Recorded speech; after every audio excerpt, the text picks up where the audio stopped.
Welcome to Recording of the Week. I'm Mark Dalton, and today's special guest is Russ Burton. Russ, how you doing? Thanks. I'm good, thanks. How are you, Mark? Fantastic. So this week we are featuring an album called A Bothered Mind by RL Burnside. This album was actually the 13th and final studio album that RL Burnside created before his untimely death in 2005.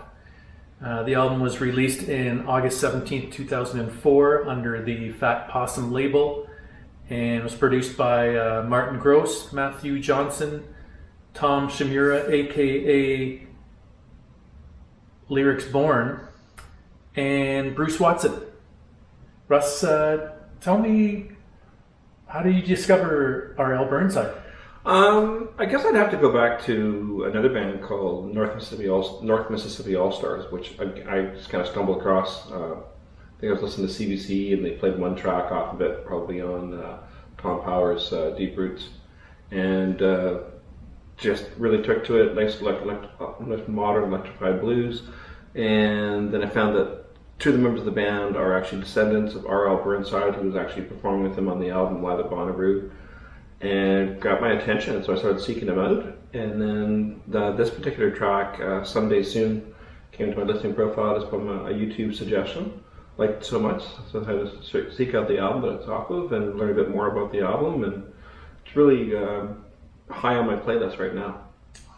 Awesome album. Obviously, R.L. Burnside, if you don't know, is a blues musician, but this isn't exactly your typical blues album, is it, Russ? So no, how do you kind of categorize this, do you think? It's pretty eclectic, because they've taken old recordings from 1968, gone back in the studio, reproduced them, modernized their sound a little bit, cleaned up, and then also introduced, through Lyrics Born, some rap lyrics, dropped some backbeats, some looping, some samples, and it's a really contemporized finish to a classic old blues sound.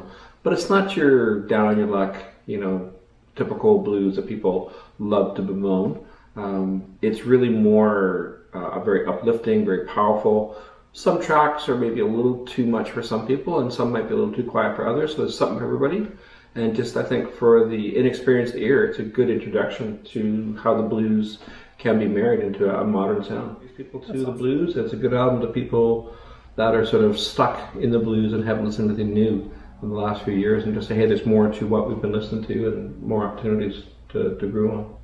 I guess, when I see artists like Kid Rock, etc. on an album like this, it makes me think back to John Lee Hooker's The Healer, although that's got heavyweights like Carlos Santana and Bonnie Raitt, and clings on to a little more of the stylings of blues and blues rock, that record, where I feel this record introduced, like you said, it's got some real hip-hop grooves to it, some looping elements like that make it quite unique.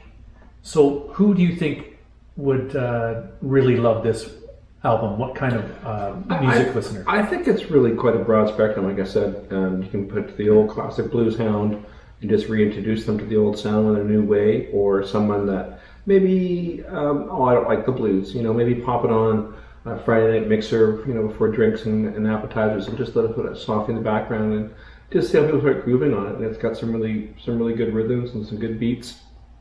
I think if you're someone that wants something to do housework in an afternoon, it's a great album to get started on housework. Pop in the car, you're going for a drive, or if you're gonna get on your bike or in your skis, get out there and groove to it on the mountain. Fantastic.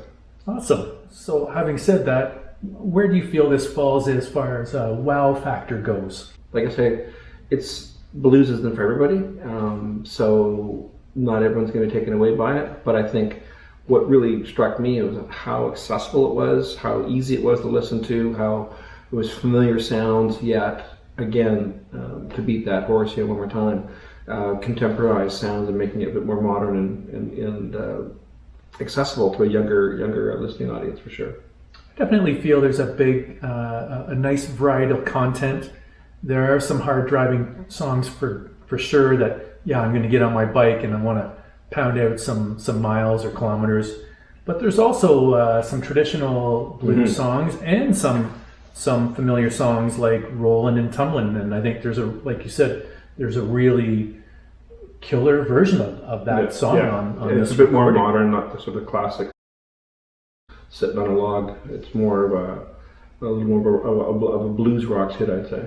Yeah, so there you have it. So if you think you'd like to listen to this album, check it out, A Bothered Mind by RL Burnside. Thanks for watching. If you enjoyed this video, please hit the like button, subscribe, comment below. Maybe there's an album you'd like us to review, something that hits home with you. And thanks for watching. Have a fantastic day.